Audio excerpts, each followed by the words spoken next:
Hello students, आज हम लोग नया चैप्टर स्टार्ट करने वाले हैं। वर्क फॉर एनर्जी ख़त्म हो गया, उसमें ख़त्म हो गया मतलब उसको समझ लिया हम लोग, लेकिन उसमें कई सारा प्रॉब्लम उसको करना पड़ेगा। ठीक है, तभी जाके बहुत सारा प्रैक्टिस करना पड़ेगा। ठीक है, तो आज जो नया चैप्टर स्टार्ट करने वाले हैं उसका नाम है system of particle and rotational motions. ठीक है, तो पहले हम लोग समझते हैं कि सिस्टम ऑफ पार्टिकल क्या होता है। जैसे कि हम लोग न्यूटोनियन मैकेनिक्स में सिंगल पार्टिकल के बारे में बात किए थे। अब हम लोग क्या करेंगे, सिस्टम ऑफ पार्टिकल्स मतलब एक कलेक्शन ऑफ पार्टिकल। जैसा कि ये चौक है, चौक के अंदर कितना पार्टिकल्स है, कई सारा पार्टिकल है, छोटा छोटा छोटा छोटा कई सारा पार्टिकल मिला के एक बड़ा बॉडी बनता है। तो ये क्या है, इसे हम लोग सिस्टम ऑफ पार्टिकल बोल सकते हैं। पार्टिकल मतलब क्या होता है, एक छोटा बॉडी, इतना छोटा कि उसका डायमेंशन नेग्लिजिबल है।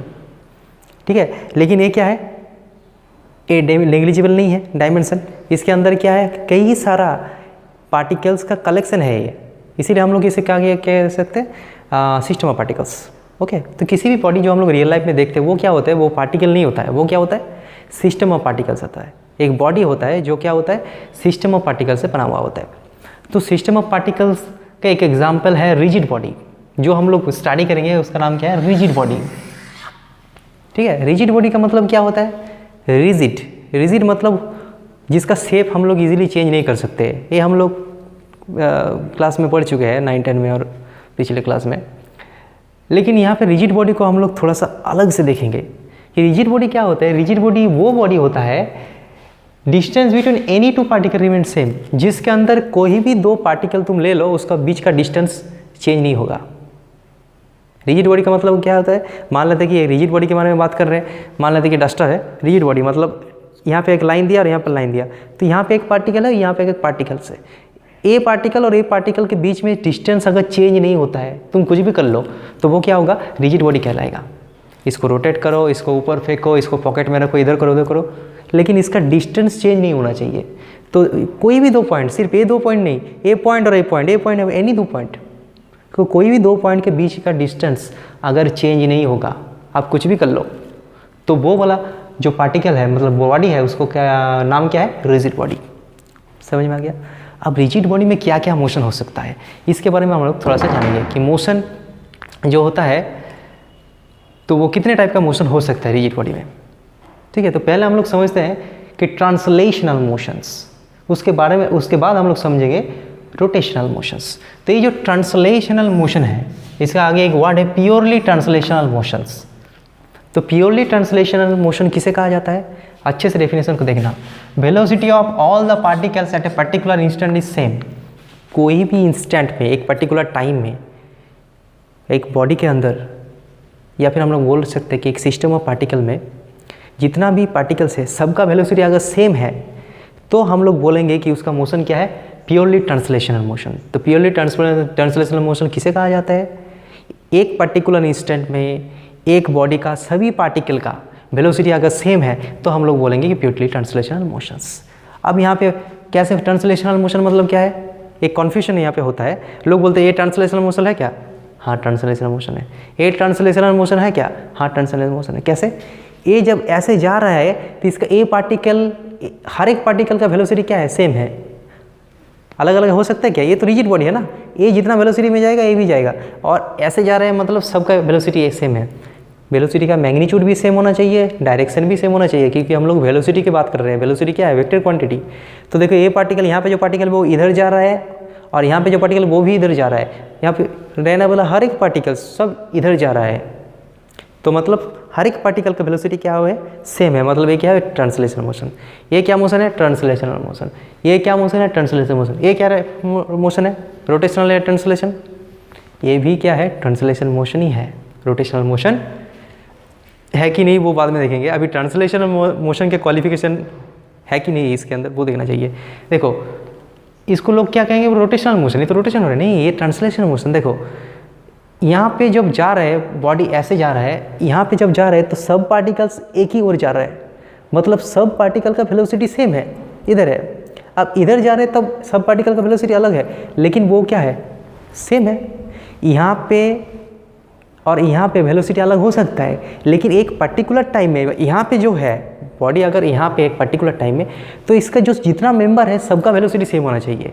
हाँ जो बॉडी यहाँ पे आ जाएगा तो पूरा जो सिस्टम है उसका वेलोसिटी चेंज हो जाएगा मेरे का वो हो सकता है। यहाँ पे 10 मीटर पर सेकंड में जा रहा है, यहाँ पे 10 मीटर पर 20 मीटर पर सेकंड में जा रहा है और इसका डायरेक्शन बदल गया, यहाँ पे इधर जा रहा था इधर जा रहा है, वो बात नहीं। बात होना चाहिए एक जो कॉमन चीज़ है वो है कि सबका वेलोसिटी क्या होना चाहिए, सेम होना चाहिए, मतलब उसका मैग्नीट्यूड डायरेक्शन। अब जो ऐसे हम घुमा रहे हैं इसको, तो इस टाइम में क्या हो रहा है, सब इधर जा रहा है और सबका वेलोसिटी सेम है। अब यहाँ पे क्या है, सबका वेलोसिटी सेम है, इधर जा रहे हैं, ठीक है। यहाँ का वेलोसिटी अलग हो सकता है, लेकिन यहाँ पे जब है तो सबका वेलोसिटी सेम होना चाहिए। यहाँ पे जब है सबका वेलोसिटी सेम होना चाहिए। समझ में आ रहा है कि नहीं आ रहा है? तो ये क्या है, ये भी क्या है, ट्रांसलेशनल मोशन है, ठीक है। तो यह ट्रांसलेशनल मोशन। वेलोसिटी जब हम बोल रहे हैं तो उसका वेलोसिटी मतलब मैग्नीट्यूड डायरेक्शन दोनों को ही देखना है। और प्योरली रोटेशनल मोशन क्या है? प्योरली रोटेशनल मोशन है all the particles of the body moves in a circle. Body का सब पार्टिकल को एक सर्कुलर पाथ में मूव करना है, ये फर्स्ट क्वालिफिकेशन है। Which lies in a plane perpendicular to the axis, जो एक्सिस है उसके साथ परपेंडिकुलरली लाई करता है। जो प्लेन में घूम रहा है, एक जो पार्टिकल घूम रहा है वो तो एक पर्टिकुलर प्लेन में घूम रहा है, वो प्लेन क्या है, एक्सिस के साथ परपेंडिकुलर है।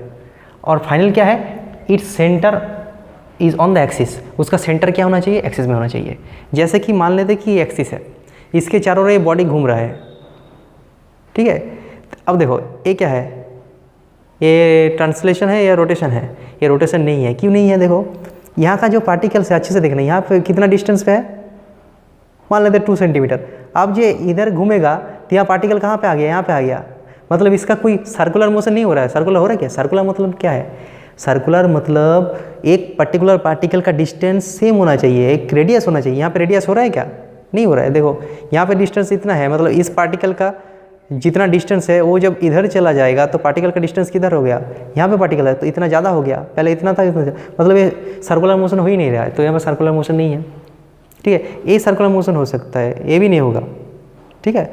तो सर्कुलर मोशन के लिए क्या होना चाहिए, एक सर्कल होना चाहिए और वो प्लेन जो है वो परपेंडिकुलर होना चाहिए इस एक्सिस के साथ, और जो ऐसे घूम रहा है उसका जो फुट रहेगा वो इसके ऊपर रहेगा, तभी जाके उसको सर्कुलर मोशन हम लोग बोल सकते हैं, प्योरली सर्कुलर मोशंस।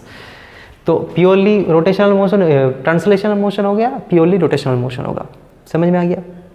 ये ट्रांसलेट कर रहा है, रोटेट कर रहा है। तो रिजिड बॉडी में क्या हो सकता है, रिजिड बॉडी में तीनों तरह का मोशन हो सकता है, रोटेशनल भी हो सकता है, ट्रांसलेशन भी हो सकता है, या फिर कॉम्बिनेशन ऑफ बोथ। जैसे कि ये चौक है, ये जो चौक है इसे हम लोग ट्रांसलेशनल मोशन कैसे देंगे, ऐसे इसके ऊपर एक ऐसे घूम नहीं रहा है, रोलिंग नहीं कर रहा है, हम इसको क्या कर रहे हैं, ऐसे ले जा रहे हैं। जैसे कि साइकिल को ब्रेक देख के हम लोग ले जाएंगे तो उसमें क्या हो जाएगी, स्कीडिंग हो जाएगा, वो क्या है, ट्रांसलेशनल मोशन। रोटेशनल मोशन क्या है, साइकिल को ब्रेक दे के एक मतलब क्या होगा, उसको पैडल करेंगे तो वो एक ही जगह पे घूमेगा। जैसे कि ये रोटेशनल मोशन, देखो ये घूम रहा है, ये रोटेशनल मोशन। ये ट्रांसलेशनल मोशन, प्योरली ट्रांसलेशन, ये रोटेशनल मोशन। और ये क्या है, धीरे धीरे रोलिंग हो रहा है, ये ट्रांसलेट भी हो रहा है और घूम भी रहा है, मतलब घूमते घूमते आगे जा रहे हैं। तो वो क्या है, ट्रांसलेशन कॉम्बाइन विथ रोटेशंस, दोनों एक साथ कॉम्बाइन है। तो तीनों तरह का मोशन हो सकता है, ट्रांसलेट हो सकता है, एक ही जगह पे रोटेशन हो सकता है। रोटेशन मतलब उसका जगह डिस्प्लेस नहीं होगा, और ट्रांसलेशन और रोटेशन दोनों एक साथ हो सकते हैं। जैसे कि रोलिंग मोशन, साइकिल चल रहा है उसमें क्या हो रहा है, उसमें रोलिंग मोशन हो रहा है, मतलब रोटेशन भी है, ट्रांसलेशन भी। तो तीनों तरह का मोशन यहाँ पे हो सकता है। इसको थोड़ा सा एनसीईआरटी से पढ़ना होगा, ठीक है, बुक फॉलो करना होगा ज़्यादा। अब हम लोग क्या करेंगे, सेंटर ऑफ मास के बारे में थोड़ा सा बात करेंगे। तो उससे पहले क्या कर लो, ये जो चीज़ है इसको लिख लो, बुक में भी है लेकिन फिर भी लिख लो। अब यहाँ पे हम लोग एक स्पेशल कॉन्सेप्ट के बारे में बात करेंगे जिसका नाम है सेंटर ऑफ मास। तो ये सेंटर ऑफ मास का कॉन्सेप्ट क्यों चाहिए, देखो पिछले चैप्टर जो हम लोग पढ़े हैं उसमें क्या है, पार्टिकल के बारे में हम लोग बात किए थे। पार्टिकल क्या होता है, जिसका साइज़ क्या होता है, नेग्लिजिबल होता है। तो उसमें क्या हो सकता है, अगर बाहर से फोर्स लगाएंगे तो एक ही मोशन हो सकता है, वो क्या हो सकता है, ट्रांसलेशन मोशन। लेकिन रिजिड बॉडी व कुछ बॉडी है, इसमें कई तरह का मोशन हो सकता है। फोर्स लगाने से ये सीधा जाएगा, उसमें रोटेशन नहीं आएगा, इसका कोई गारंटी नहीं। अगर हम लोग इसको सीधा फोर्स लगाएंगे ऐसे तो वो सीधा जाएगा। अगर हम लोग साइड के पोर्शन में फोर्स लगाएंगे तो रोटेशन हो जाएगा। करके देखना, एक पेन ऐसे रखना टेबल पे और साइड के पोर्शन में अगर फोर्स लगाओ तो वो रोटेट करने की कोशिश करेगा, जबकि हम लोग एक बीचों बीच फोर्स लगाएंगे तो वो रोटेशन नहीं होगा, सीधा ऐसे चला जाएगा, ट्रांसलेशन। तो मतलब कुछ एक स्पेशल पॉइंट है, मतलब मास तो हर जगह पे अलग अलग है, यहाँ पे कई सारा पार्टिकल्स है, हर एक पार्टिकल, हर एक मास अलग अलग जगह पे है, लेकिन एवरेजली ओवरऑल उसका मास क्या है, कहाँ पे है? एक तो पॉइंट चाहिए जहाँ पे उसका मास है, तो एवरेजली उसका मास जहाँ पे है वो हम लोग क्या कहते हैं, centre of mass. Centre of मास एक स्पेशल पॉइंट होता है जहाँ पे हम लोग अगर, और एक बात यहाँ पे याद रखना कि सेंटर ऑफ मास का कॉन्सेप्ट कब होता है, जब कुछ सिस्टम ऑफ पार्टिकल है तभी। सिंगल पार्टिकल के लिए वही सेंटर ऑफ मास है, लेकिन जब सिस्टम ऑफ पार्टिकल से एक बड़ा बॉडी है तो उसके लिए सेंटर ऑफ मास बहुत ही इंपॉर्टेंट है। ठीक है, तो सेंटर ऑफ मास वो स्पेशल पॉइंट है जहाँ पे अगर हम लोग फोर्स लगाएंगे, जहाँ पे मतलब उसके अलोंग अगर फोर्स लगाएंगे, इधर भी लगा सकते हैं इधर भी लगा सकते हैं, तो क्या होगा, उसमें कोई तरीके से रोटेशन नहीं होगा, सिर्फ ट्रांसलेशन होगा, सीधा जाएगा, वो नहीं घूमेगा। जैसा कि नॉर्मली क्या होता है, नॉर्मली किसी भी बॉडी में हम अगर फोर्स लगाएंगे तो अलग अलग इफेक्ट होगा। एक ही बॉडी को हम लोग डिफरेंट जगह में फोर्स लगाएंगे तो अलग अलग इफेक्ट होगा, क्योंकि ये बहुत ही बड़ा बॉडी है, सिस्टम ऑफ पार्टिकल्स है। तो साइड के पोर्शन में लगाएंगे फोर्स तो वो इधर घूमने की कोशिश करेगा, सीधा लगाएंगे तो वो क्या होगा, सीधा जाएगा। अगर सीधा मतलब ऐसे लगाएंगे या फिर ऐसे लगाएंगे, तो यहाँ पे क्या है, एक स्पेशल पॉइंट है जिसके अलोंग अगर फोर्स लगाएंगे तो कोई रोटेशन नहीं होगा, प्योरली ट्रांसलेशन होगा। तो वो जो पॉइंट है उसका नाम है सेंटर ऑफ मास। और हम लोग बोल सकते हैं कि it is a special point जहाँ पे हम लोग मान सकते हैं कि जो सिस्टम है पूरा सारी जो सिस्टम का मास उसी जगह पे है। ठीक है, मतलब एवरेजली सारे जो बॉडी है, मतलब पूरा बॉडी है, उसका मास एवरेजली एक पर्टिकुलर जगह में है, उसको हम लोग क्या कर सकते हैं, सेंटर ऑफ मास बोल सकते हैं। समझ में आ गया? दो डेफिनेशन हम लिख चुके हैं यहाँ पे। Centre of mass of a body is a special point where the whole mass of the body can be assume to be concentrated. Centre of mass वो स्पेशल पॉइंट है जहाँ पे सिस्टम का पूरा मास कॉन्सेंट्रेट है, ऐसे हम लोग एज्यूम कर सकते हैं। और दूसरा डेफिनेशन क्या है, it is a special point along which if some force is applied. ये वो स्पेशल पॉइंट है जिसके अलोंग अगर हम लोग बाहर से फोर्स लगाएंगे then there is purely translational motion और नो रोटेशनल मोशन। तो उसमें क्या होगा, प्योरली ट्रांसलेशनल मोशन आएगा, कोई रोटेशन नहीं आएगा। एक ही स्पेशल पॉइंट है जहाँ पे फोर्स लगाएंगे तो ट्रांसलेट होगा, रोटेशन नहीं होगा। बाकी सब पॉइंट में क्या होगा, रोटेशन का टेंडेंसी आ जाएगा। तो वो जो स्पेशल पॉइंट है उसका नाम क्या है, सेंटर ऑफ मास। ठीक है, अब सेंटर ऑफ मास का फॉर्मूला क्या होगा उसे हम लोग थोड़ा सा देख लेते हैं। ठीक है, मैं बोला नहीं करना है, समझना है, अच्छे से देखना। यहाँ पे देखो, हम लोग एवरेज पढ़े थे ना, जो स्टैटिस्टिक्स में एवरेज पढ़े थे कि क्लास में मान लेते कि क्या होता है, दो टर्म रहता है, F I x I. X क्या होते हैं, मार्क्स, ये मार्क्स हो सकता है, अरे क्या है, फ्रीक्वेंसी। तो 3 स्टूडेंट को इतना मार्क्स मिला है, 5 स्टूडेंट को इतना मार्क्स मिला है, 10 स्टूडेंट को इतना मार्क्स मिला है। तो क्लास का एवरेज क्या है, तो हम लोग कैसे निकलते हैं, जो एक्स का एवरेज है उसको हम लोग कैसे निकलते हैं, एफ आई एक्स आई उसका sum by sum over f i, ऐसे निकलते कि नहीं है, निकलते। कुछ स्टूडेंट को इतना मार्क्स मिला है, कुछ स्टूडेंट को इतना मार्क्स मिला है, कुछ स्टूडेंट को इतना मार्क्स मिला है, तो एवरेजली सब मिला के एवरेजली कितना मार्क्स मिला है, तो हम लोग क्या करेंगे, F I x i by F I, मतलब F1 x1 plus F2 x2 उसको जोड़ेंगे, सम करेंगे, डिवाइडेड बाई फ्रीक्वेंसी को सम करेंगे, उसके बाद एवरेज मिल जाएगा। समझ में आया कि नहीं आया? तो हम लोग क्या करेंगे, यहाँ पे वही बात करेंगे। कैसे करेंगे, देखो मान लेते हैं कि मेरे पास एक एक्सिस है, ये क्या है, एक्स वाई और जेड एक्सिस, तीनों एक्सिस है। और यहाँ पे क्या है, सिस्टम ऑफ पार्टिकल है। सिस्टम ऑफ पार्टिकल मतलब कई सारा पार्टिकल्स हैं, a number of particles, n number of particles मान लेते हैं। ठीक है, ये क्या है, सिस्टम ऑफ पार्टिकल्स है, इसमें कई सारा पार्टिकल है, ये first particle, second particle, third particle से करते मान लेते हैं कि 500 पार्टिकल है, 1000 पार्टिकल है। हम लोग मान लेते हैं कि एन नंबर ऑफ पार्टिकल्स है, n number of particles, n number of particle, total n number of particles है, इन कुछ भी हो सकते हैं। तो हम लोग कुछ एक आयत पार्टिकल को ले लेते हैं, ये क्या है, आयत पार्टिकल है, आई नंबर पार्टिकल है, टोटल 1000 है। तो हम लोग मान लेते हैं कि हम 30 नंबर जो पार्टिकल है वो लेते हैं। तो उसका पोजीशन क्या है, उसका पोजीशन इसके रिस्पेक्ट में क्या है, इसका पोजीशन आर आई वेक्टर है। पोजीशन वेक्टर पता है कि नहीं पता है, हम लोग पढ़े थे कि यहाँ पे अगर कोऑर्डिनेट एक्स वाई जेड होगा तो पोजीशन वेक्टर क्या होगा, एक्स आई हैट वाई जेड जेड के हैट। तो इसका मान लेते हैं कि इसका कोऑर्डिनेट क्या है, इसका कोऑर्डिनेट है x i y i comma z i. समझ में आ गया। फर्स्ट पार्टिकल का कोऑर्डिनेट है x1 y1 z1, second particle का कोऑर्डिनेट है x2 y2 z2।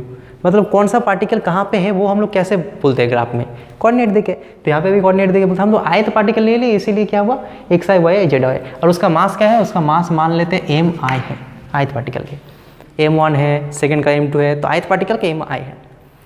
तो यहाँ पर हम लोग को क्या मालूम करना है, सेंटर ऑफ मास मालूम करना है। ठीक है, अब देखो यहाँ पे समझो, कुछ पार्टिकल यहाँ पे है, वहाँ पे क्या था, कुछ स्टूडेंट को इतना मार्क्स मिला है, कुछ स्टूडेंट को इतना मार्क्स मिला है, कुछ को इतना मिला है, तो एवरेजली क्या मिला है, तो हम लोग बोलते थे एफ आई एक्स आई था कि नहीं, F I x i by F I. F क्या है, नंबर ऑफ स्टूडेंट, एक्स मतलब मार्क्स। यहाँ पे क्या है, यहाँ पे हम लोग क्या कैलकुलेट कर रहे हैं, average position of centre of mass calculate कर रहे हैं। अच्छे से देखना, कुछ मास यहाँ पे है, कुछ मास यहाँ पे है, कुछ मास यहाँ पे है, तो एवरेज मास कहाँ पे है, समझ में आ गया। तो वहाँ पे मार्क्स कैलकुलेट कर रहे थे, यहाँ पे क्या है, मास कैलकुलेट कर रहे हैं।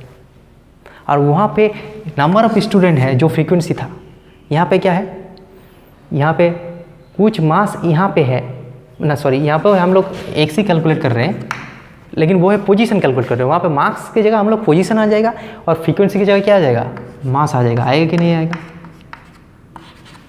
अच्छे से समझो। कुछ स्टूडेंट इतना मार्क्स मिला है, यहाँ पे स्टूडेंट नहीं, स्टूडेंट की जगह क्या है, मास है। कुछ मास यहाँ पे है, कुछ मास यहाँ पे है, तो एवरेज कहाँ पे है। तो यहाँ पे इक्वेशन कैसे बदल जाएगा, ये जो इक्वेशन है वो बदल जाएगा ऐसे कि जो सेंटर ऑफ मास है, मान लेते हैं कि सेंटर ऑफ मास का पॉइंट यहाँ पे रहेगा, जिसका कोऑर्डिनेट है एक्स वाई, ऐसे लिखते हैं, सेंटर ऑफ मास का कोऑर्डिनेट होते हैं x c m y c m z c m. हर एक बॉडी का अलग अलग कोऑर्डिनेट है, वो यहाँ पे है, यहाँ पे सेंटर ऑफ मास जो है वो कहाँ पे है, तो मान लेते हैं कि उसका कोऑर्डिनेट है x c m y c m z c m. तो एक्स सी एम क्या होगा बोलो, एक्स सी एम होगा sum over m i x i by m i, होगा कि नहीं होगा। कुछ पार्टिकल का कोऑर्डिनेट इतना है, कुछ पार्टिकल का कोऑर्डिनेट इतना है, तो एवरेज मिला के जो सेंटर ऑफ मास है उसका एक्स कोऑर्डिनेट क्या है, ऐसा होगा। वाई कोऑर्डिनेट क्या होगा, y centimetre, m i y i by m i sum. और समेशन कहाँ से कहाँ तक होगा, 1 to n होगा। आई इक्वल्स टू 1 to क्या होगा, i equals to 1 to n, i equals to 1 to n। जितना पार्टिकल रहेगा, 4 रहेगा तो 4 लेंगे, 5 रहेगा तो 5 लेंगे। और जेड सी एम क्या होगा, जेड सी एम होगा एम आई जेड आई उसका sum by sum over m आई। ठीक है, ये हो गया सेंटर ऑफ मास का फॉर्मूला। मतलब अगर हम लोगों को हर एक पार्टिकल का कोऑर्डिनेट पता है तो सेंटर ऑफ मास का कोऑर्डिनेट हम लोग निकाल सकते हैं। सेंटर ऑफ मास का कोऑर्डिनेट क्या है, x c m comma y c m comma z c m, easily हम लोग निकाल सकते हैं।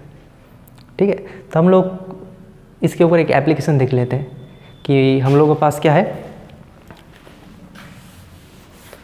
हम लोगों के पास 4 मास है, m 2m 3m 4m unequal मास है, जो कि एक स्क्वायर के वर्टिसेस के ऊपर रखा हुआ है। स्क्वायर के जो वर्टिसेस है उसके ऊपर रखा हुआ है। स्क्वायर का साइड क्या है, a है। तो इसको करने के लिए पहले जो काम करना जरूरी है वो है ओरिजिन फिक्स अप करते हैं, जहाँ से हम लोग मेज़र करेंगे। तो हम लोग क्या करते हैं, इसको ओरिजिन मान लेते हैं, इसको मान लेते हैं ओरिजिन। तो जब इसको ओरिजिन मान लेते हैं तो इसका कोऑर्डिनेट क्या हो जाएगा, 0,0। Fix up the origin, write the coordinates of each and every particles, this is the first thing we must do. तो हम लोग क्या कर रहे हैं, इसका कोऑर्डिनेट हो गया 0,0। इसका कोऑर्डिनेट क्या होगा, देखो a,0 होगा कि नहीं होगा, अच्छे से देखना। इसका कोऑर्डिनेट क्या होगा, a, a होगा कि नहीं होगा, a, a। इसका कोऑर्डिनेट क्या होगा, 0,a। x1, y1, x2, y2, x3, y3, x4, y4 सब मिल गया। इसका मास क्या है, m1 मतलब m, m2 मतलब 2m, 3m, 4m। तो हम लोग क्या करते हैं, एक cm जो है वो निकाल सकते हैं, सम ओवर एम आई एक्स आई बस सम ओवर एम आई। आई कोस्ट कहाँ तक कहाँ जाएगा, 1 से 4 जाएगा। तो इसको हम लोग क्या लिख सकते हैं, हम समेशन को अगर एक्सप्लिसिटली लिखेंगे तो क्या होगा, अच्छे से देखना, m1 x1 plus m2 x2 plus m3 x3 plus m4x4 by m1 plus m2 plus m3 plus m4। एक हम लोग डिटेल्स में करेंगे, बाकी तुम क्विकली कर लेना। m1 मतलब फर्स्ट मास, किसको फर्स्ट माने? किसी को भी फर्स्ट मान सकते हो। हम मान लेते कि ये फर्स्ट है, ये सेकंड है, ये थर्ड है, ये फोर्थ है, मान लेते हैं।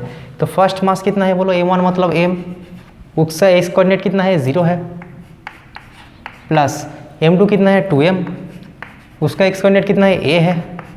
m3 कितना है? 3m, उसका एक्स कोऑर्डिनेट कितना है? a है।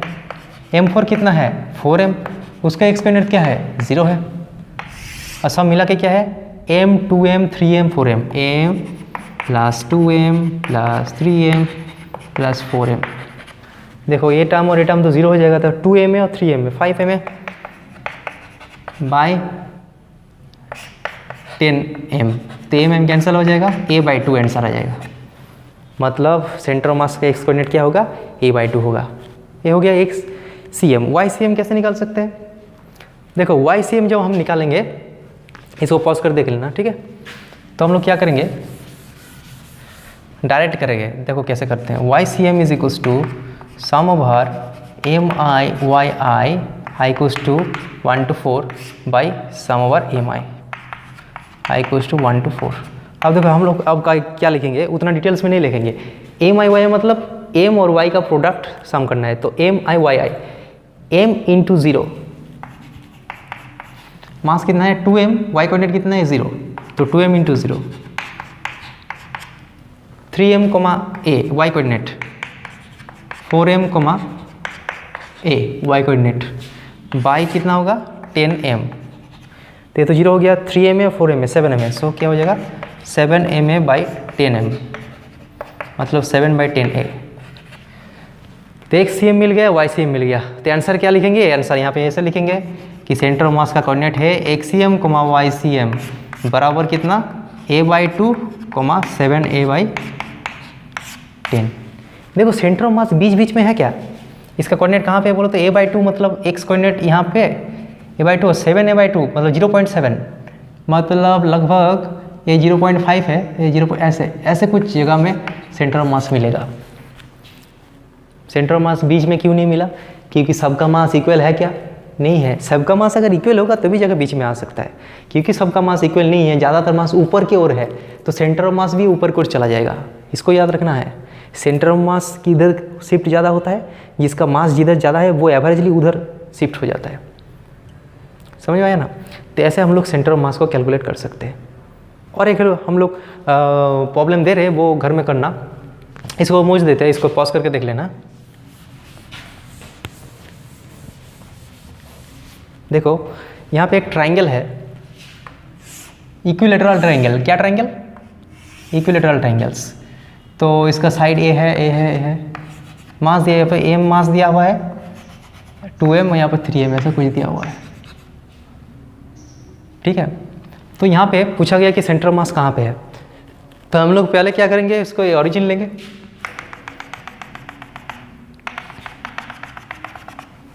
ठीक है, ओरिजिन लेंगे। तो अब ओरिजिन ले लिया तो इसका ओरिजिन क्या होगा? इसका होगा 0,0।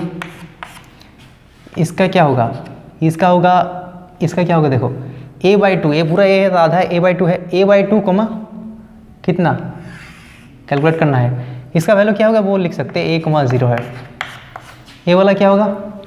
ए है, a/2 है, तो a कितना होगा? √3 a/2 होगा कि नहीं होगा? a है, a/2 है, तो ये क्या होगा? √a² माइनस a/2 इसका होल स्क्वायर, मतलब √3 a/2 होगा कि नहीं होगा? पाइथागोरस थ्योरम लगा सकते हैं, या फिर कुछ और भी लगा सकते हो। ये 60 डिग्री है तो इसको लगा दो, perpendicular by hypotenuse sine theta, वहाँ से भी निकल जाएगा, एक ही बात है। तो ये क्या हो गया? इसका कोऑर्डिनेट क्या होगा? a/2, √3 a/2। सब कोऑर्डिनेट मिल गया। जब सब कोऑर्डिनेट मिल गया तो हम लोग सेंटर ऑफ मास निकाल सकते हैं। एक सेंटर ऑफ मास क्या होगा? mi xi, i = 1 to 3। mi मतलब फर्स्ट m क्या है? m, x कोऑर्डिनेट 0, सेकेंड क्या है? m है 2m, x coordinate a, third क्या है? 3m, x coordinate a/2 bye m + 2m + 3m कितना होगा, 3 5 6 6m। तो क्या हो जाएगा देखो 2 + 3/2 तो 7/2 ma by 6m 7/12 a, ये हो जाएगा XCM। YCM क्या होगा, YCM होगा देखो फर्स्ट मास, देखो इसको डिटेल में कर सकते हो अगर दिक्कत होगा तो, मैं डायरेक्ट कर रहा हूँ। एक हम लोग डिटेल कर लिए, mass into x y coordinate 0, second mass into y coordinate 0, third mass into y coordinate √3a/2 by 6m। क्या होगा, ये तो सब 0 हो जाएगा, तो यहाँ पे क्या होगा 3√3/12, क्या हो जाएगा 3√3/12 a, mm कट जाएगा, इसको ऐसा कर सकते हैं, तो √3/4a। तो क्या हो जाएगा आंसर, इसका आंसर हो जाएगा XCM, YCM, यहाँ पे z का कोई बात नहीं है, क्या हो जाएगा बोलो 7a/12, √3a/4, तो ये हो गया हमारा। तो ऐसा कई सारा प्रॉब्लम है, इसको सॉल्व करना है, इसी में प्रॉब्लम ही आता है एग्ज़ाम में, ठीक है। यहाँ पे देखो एक प्रॉब्लम है, a मास है, 2m है और 3m है, और इक्विलेटरल ट्राइंगल है, सॉरी इक्विलेटरल ना राइट एंगल ट्राइंगल है, इसका लेंथ क्या है, a है, इसका लेंथ 2a है, इसका तो तुम खुद निकाल सकते हो। तो यहाँ पे क्या करना है, इसका कोऑर्डिनेट लिखना है, इसका कोऑर्डिनेट लिखना है और इसका कोऑर्डिनेट लिखना है, उसके बाद सेंटर ऑफ मास करना है, ठीक है। इसको घर में करना, और कई सारा मतलब इसके ऊपर प्रॉब्लम होगा, मैं थोड़ा सा कलेक्ट करने के बाद प्रॉब्लम सेट भेज दूंगा ग्रुप में, उसको देख लेना, ठीक है। तो सिस्टम ऑफ पार्टिकल्स का यही सबसे इम्पॉर्टेंट टॉपिक है कि सेंटर ऑफ मास, जो आगे जाके बहुत काम में आएगा, ठीक है।